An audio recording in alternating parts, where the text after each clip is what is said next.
महर्षि गौतम जी के न्याय दर्शन का स्वाध्याय हम सभी कर रहे हैं और इस में बताया हुआ है कि 16 पदार्थों के ठीक ठीक ज्ञान से मोक्ष की प्राप्ति होती है, सुख की प्राप्ति होती है। 16 पदार्थ में पहला पदार्थ है प्रमाण, जो 4 है। दूसरा पदार्थ है प्रमेय, वो प्रमेय 12 है। और तीसरा पदार्थ है संशय। एक ही पदार्थ में 2 तरह की जब भावना बन जाती है, 2 तरह का ज्ञान होता है, यह है या वह है, तो ये संशय है। तो हमें अपने संशयों की निवृत्ति भी करनी चाहिए। और फिर चौथा जो इसमें पदार्थ है वो है प्रयोजन। प्रयोजन के बारे में हमने कल पढ़ा था कि या तो हम सुख प्राप्त करते हैं या दुख प्राप्त करते हैं।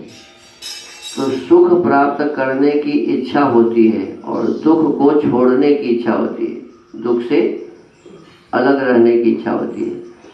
तो इस प्रकार के जो भाव हमारे अंदर में होते हैं कि मुझे सुख मिलना चाहिए, तो ये हमारे जीवन का प्रयोजन है। मैं दुख से अलग रहूं, ये हमारे मन में जो भावना बन रही है, ये प्रयोजन है हमारा। सुख मिले दुख न मिले, तो इस प्रकार से बड़े ही प्रयत्न पूर्वक हमें सुख प्राप्त करने का प्रयास करना चाहिए और दुख से निवृत्त रहने का, दुख से छूट जाने का प्रयत्न हमें करना चाहिए। तो यही प्रयोजन है। अब आगे इसमें बताते हैं, लौकिक परीक्षकाणां यस्मिन् अर्थे बुद्धिमान् साम्यं सदृष्टान्तः। प्रयोजन के पश्चात में है दृष्टांत। दृष्टांत का स्वरूप क्रम प्राप्त दृष्टांत का स्वरूप सूत्रकार ने बताया है। लौकिक परीक्षकाणां, लौकिक और परीक्षकों की, यस्मिन् जिस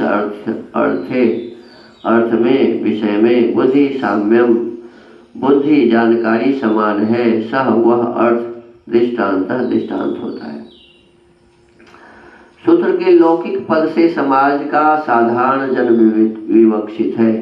समाज जो हमारे देश में जो लोग हैं, जन साधारण, तो यहाँ लौकिक का ये अर्थ होता है।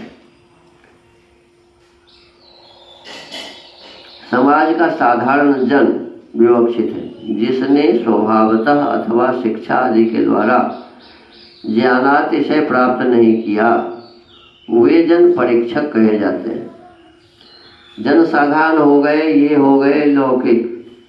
और परीक्षक कहते हैं शिक्षा आदि के द्वारा ज्ञानाति से प्राप्त नहीं किया, माने अतिशय ज्ञान, माने अधिक से अधिक ज्ञान जो भी प्राप्त नहीं किया, जो कर ही रहा है, तो वो परीक्षक है।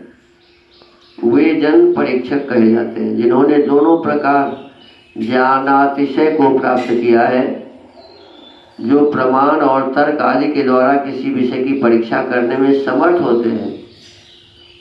जिस विषय को लौकिक और परीक्षक दोनों समान रूप से स्वीकार करें, वह दृष्टांत कोटि में आता है। माने परीक्षा जिस विषय वस्तु का हम कर रहे हैं, वो लौकिक जन साधारण के लिए भी और जो परीक्षा कर रहा है उसके लिए भी जो बराबर है।